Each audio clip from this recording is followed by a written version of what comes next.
4강 기타 질병입니다. 기타 질병 첫 번째는 돈단독 원인 및 특성입니다. LC 펠리소로서 인지도 쌀로 가지고 발음도 어렵죠.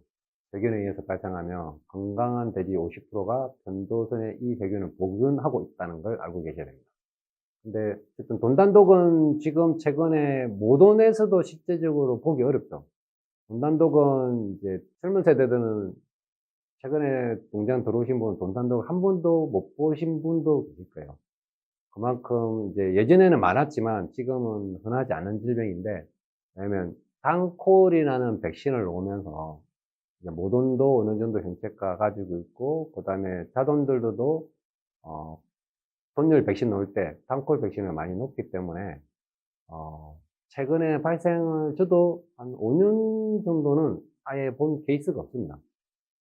이 세균에 대해 특성을 말씀드리면 입으로 배출이 되고 지저분한 환경에서 증식하여 위협이 됩니다.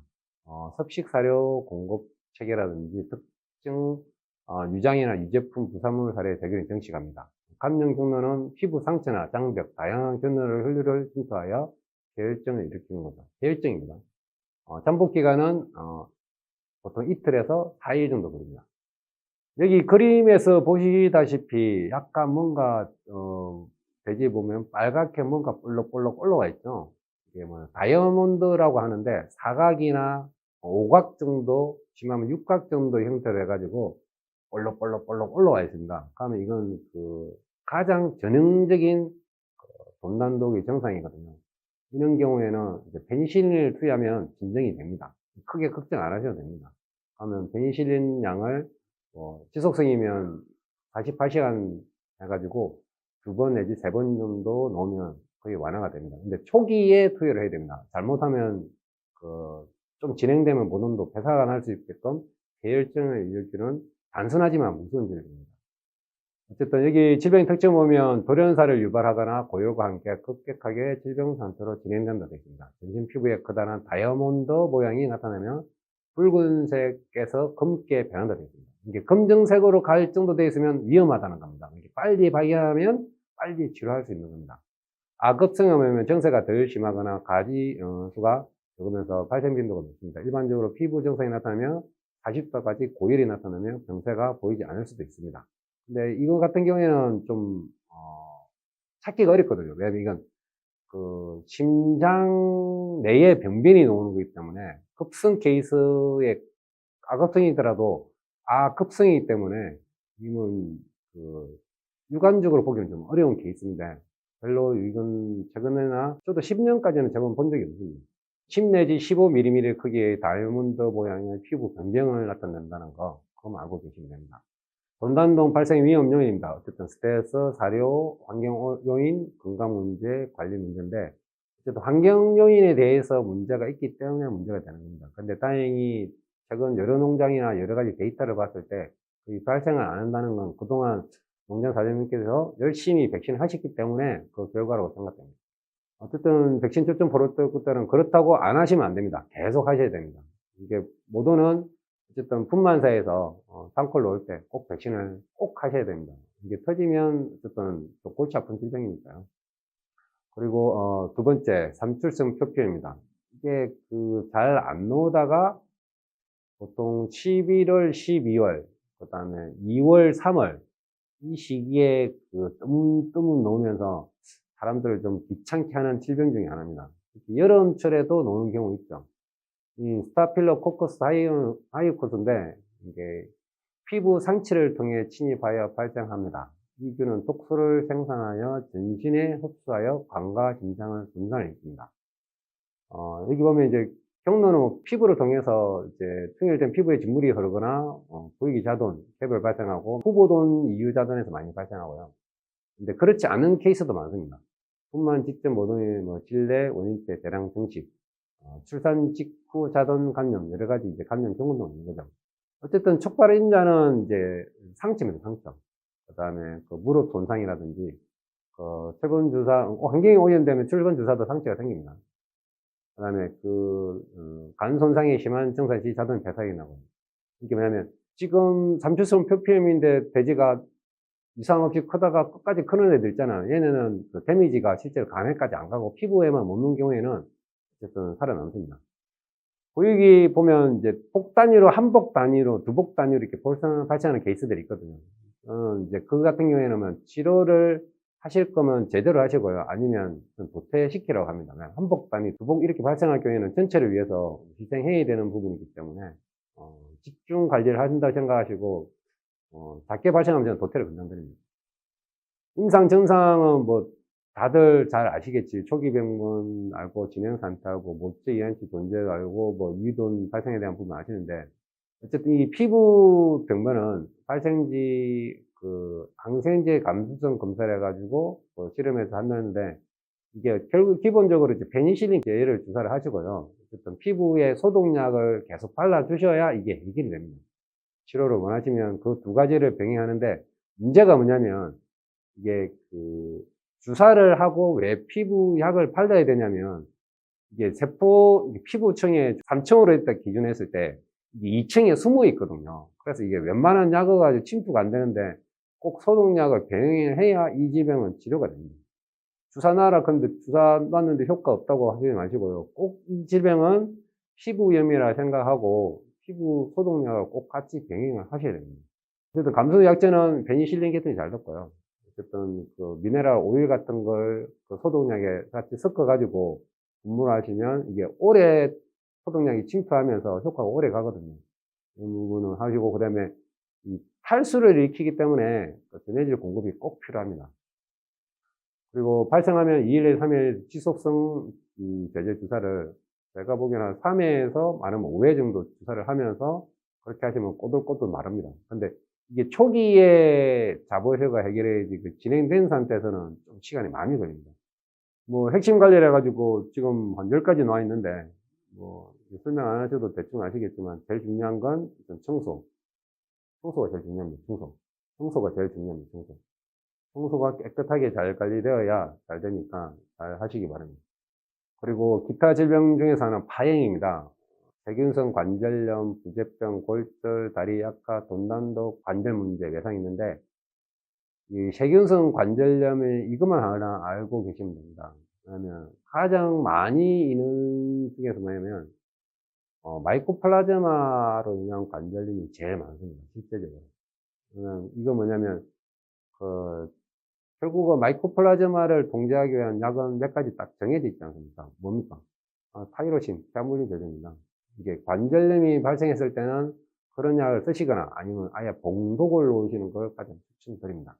그러면 이게 문제는 이게 그 붓기가 생 정도까지 올라와 있으면 약은 한계가 있습니다. 이게 그 전에 발견하셔가지고 이게 약간 쩔뚝거림이 있다는 판단해서 투여하시면 한 3회 정도 놓으면 웬만하면 회복이 되더라고요. 근데 이제 시기를 놓치시면 이것도 힘듭니다. 부재병이라는 골절, 다리 약화, 돈당에 의한 외상 부분은 크게 농장 전체 부분에서 크게 문제가 안 되니까 넘어갔습니다. 그리고 이게 모니터링 기준은 뭐냐면 월별 파행 발생률이 2% 이상 시 검사가 필요합니다. 이런 케이스가 있었거든요. 그 위탁장인데 다리 관절 문제가 전체 동군을 봤을 때 10% 이상 발생하는 케이스가 안 되었습니다. 근데 전화만 받고 하는데 제가 그랬거든요. 그거 틀리면 마이코플라즈마의 가능성이 1차고 나머지 부분은 다른 부분을 일단 검사를 해봐야 된다. 만약에 폐사가 난 게 있으면 그 관절을 검사를 하고, 아니면 마이코플라즈마 관련된 보기는 가장 높으니까 태아물린 주사를 일제로 놔버라 했더만은 한 일주일 돼 지나왔는데 이상 없이 해결됐다 하더라고요. 이게 뭐냐면 확률적이 제가 계산인 거지 실제적인 꼭 검사를 병행을 해야 되는데, 마이코플라즈마가 실제적으로는 뭐 어떻게 보면 이게 균이 증식이 잘 안 되거든요. 그러니까 뭐냐면 이게 결국은 항체가를 가지고 밖에 볼 수 없는데 이게 좀 한계가 좀 있어요. 그래서 이건 임상적으로 봤을 때 임상적 수의사의 판단이 상당히 중요한 판단 중에 하나가 될 질병 중에 보고 있습니다.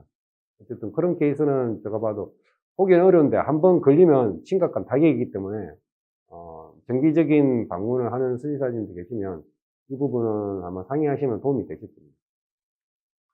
그리고 위궤양에 대해서 말씀드리겠습니다.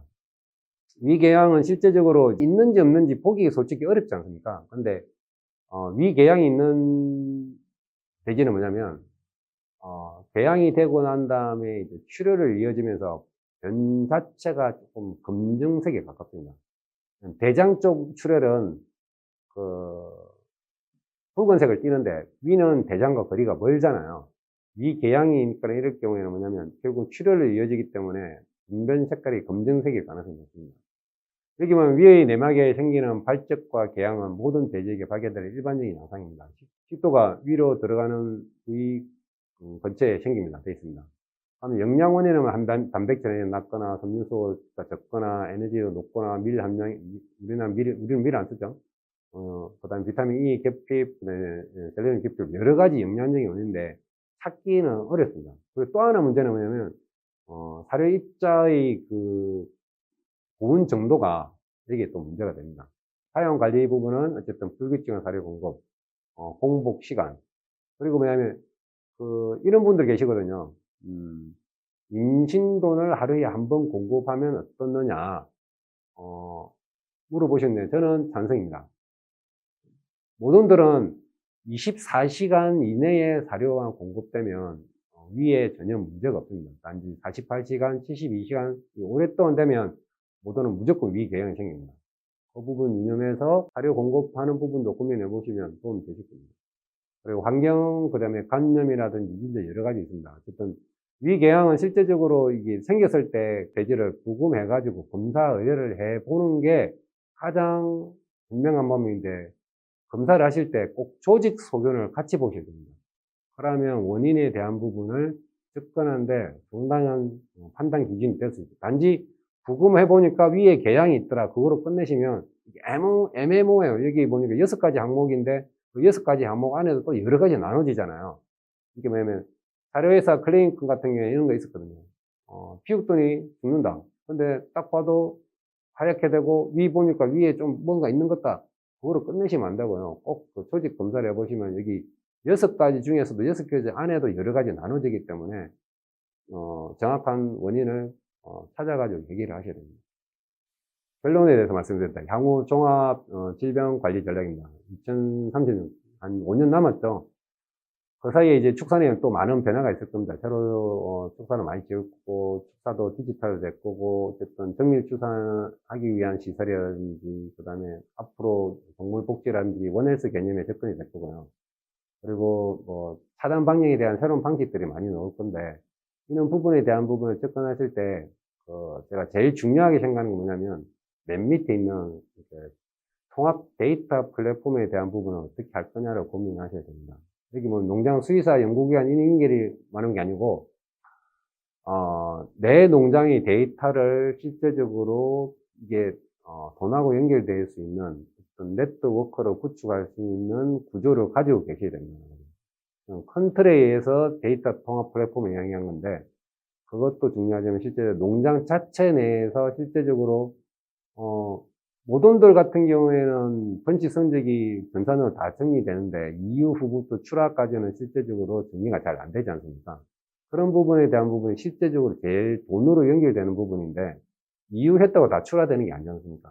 농장의 데이터를 어떻게 가공해가지고 어떻게 쓸 거냐, 자동부터 피우트까지 어떻게 관리할 거냐에 대한 부분은 면밀히 고민하셔가지고 어쨌든 선진에는 좋은 시스템들이 많거든요. 거기 가실 때 어쨌든 데이터를 내가 볼 수 있고 접근하고 이용할 수 있는 데이터를 잘 활용해가지고 접근하셔가지고 농장에 적용하셨으면 좋겠습니다. 이상으로 기타 질병에 대해서 강의를 마치겠습니다. 감사합니다.